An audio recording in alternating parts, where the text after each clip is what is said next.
Hai viewers, jumpa lagi bersama Medi dalam channel Infomedia. Negara yang akan Medi bahas kali ini adalah salah satu negara monarki yang ada di Eropa dan memiliki kemiripan warna bendera dengan negara Belanda. Nah, negara apakah itu? Ya, ini adalah negara Luxembourg. Sebelum membahas negara ini, silakan tekan tombol subscribe dulu ya. Dan jangan lupa untuk menyalakan loncengnya agar tidak ketinggalan informasi yang Medi sajikan di channel ini. Mari kita lanjut. Negara Luxembourg terletak di Eropa Barat dengan luas wilayah sebesar 2.586 km persegi. Kira-kira setengah dari luas wilayah Pulau Madura ya viewers. Berbatasan dengan 3 negara, yakni Jerman, Belgia, dan Prancis. Nama ibu kota Luxembourg sama dengan nama negara ini, yakni Kota Luxembourg. Sedangkan jumlah penduduk Luxembourg sebanyak 640.064 jiwa pada tahun 2021. Berdasarkan data sensus tahun 2020, mayoritas penduduk Luxembourg beragama Kristen, yakni sebesar 99,5%, di mana Kristen Katolik menjadi yang terbesar, yakni 91,3%. Bahasa nasional yang dipergunakan di negara ini dikenal dengan istilah bahasa Luxembourgis, di mana bahasa ini merupakan asimilasi dari bahasa Belanda, Jerman, dan Prancis. Bahasa ini diterima sebagai bahasa resmi sejak tahun 1984. Bahasa Jerman dan bahasa Prancis juga menjadi bahasa resmi di negara ini. Setelah selama kurang lebih 400 tahun Luxembourg berada di bawah kekuasaan berbagai bangsa Eropa, Luxembourg kemudian dinobatkan sebagai satu kehariapatihan atau Grand Duchy oleh Kongres Wina pada tanggal 9 Juni tahun 1815. Pada tahun 1867, Luxembourg pun akhirnya memperoleh kemerdekaannya secara penuh dan mendeklarasikan diri sebagai negara netral. Namun viewers, setelah pendudukan Jerman pada 2 perang dunia, Luxembourg akhirnya menanggalkan netralitasnya dan menjadi anggota NATO pada tahun 1949. Negara Luxembourg juga merupakan salah satu negara pendiri dari Uni Eropa. Luxembourg adalah negara monarki konstitusional dengan sistem pemerintahan parlementer.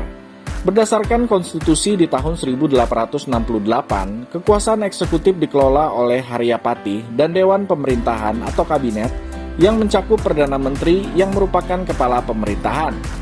Perdana Menteri merupakan jabatan yang diemban oleh pemimpin partai atau partai yang memiliki kursi terbanyak di Luxembourg. Parlemen Luxembourg disebut dengan Chamber of Deputies dan merupakan lembaga legislatif. Anggota Parlemen Luxembourg dipilih secara langsung untuk masa tugas 5 tahun.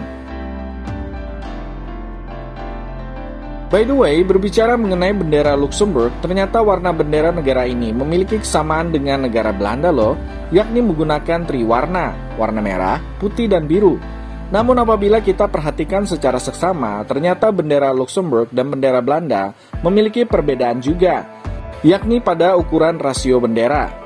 Bendera Luxembourg ternyata didesain sedikit lebih panjang dari bendera Belanda.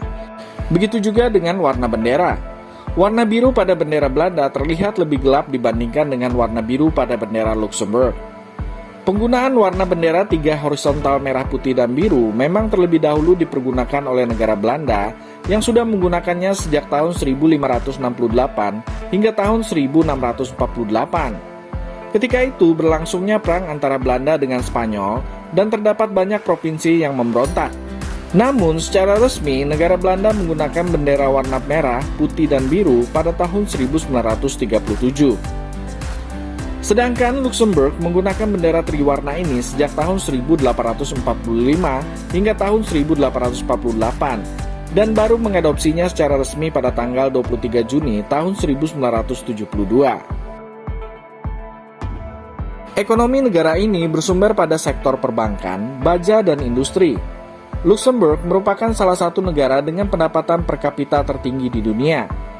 Pada tahun 2005, 46% produk domestik bruto Luxembourg berasal dari sektor keuangan, dan di tahun 2013, PDB Luxembourg tercatat sebesar 60,54 miliar US dollar. Sektor keuangan meliputi 36% PDB, industri 13,3%, sedangkan pertanian hanya 0,3%.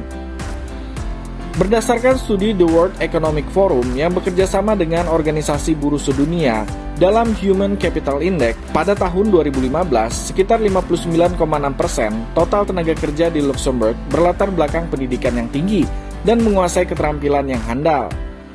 Negara ini juga menawarkan upah minimum tertinggi di Eropa dan tertinggi kedua di dunia. Pengangguran di Luxembourg adalah yang terendah di seluruh Eropa dan telah berlangsung selama 40 tahun. Jadi, negara Luxembourg termasuk negara terkaya di Eropa. Oleh sebab itu, tidak heran kalau negara ini juga memiliki tingkat kepemilikan mobil tertinggi di antara negara-negara anggota Uni Eropa lainnya, setidaknya selama 30 tahun. Luxembourg juga menjadi negara pertama yang menggratiskan angkutan umum. Pada Maret tahun 2020 saja, Luxembourg menghapuskan ongkos kereta, tram, dan bus bagi warganya. Nah, tidak lengkap rasanya kalau Medi tidak membahas mengenai tempat wisata yang menarik di negara ini. Mari kita lihat. Yang pertama ialah Vianden City. Bagi kalian yang suka dengan bangunan-bangunan bersejarah, sepertinya Vianden City bisa menjadi destinasi wisata yang menarik untuk dikunjungi. Di kota ini terdapat kastil yang mengesankan dari abad ke-11 dan ke-14 dan merupakan kursi Pangeran Vianden selama 400 tahun. Kastil ini sudah pernah dipugar dan sekarang menjadi sebuah museum.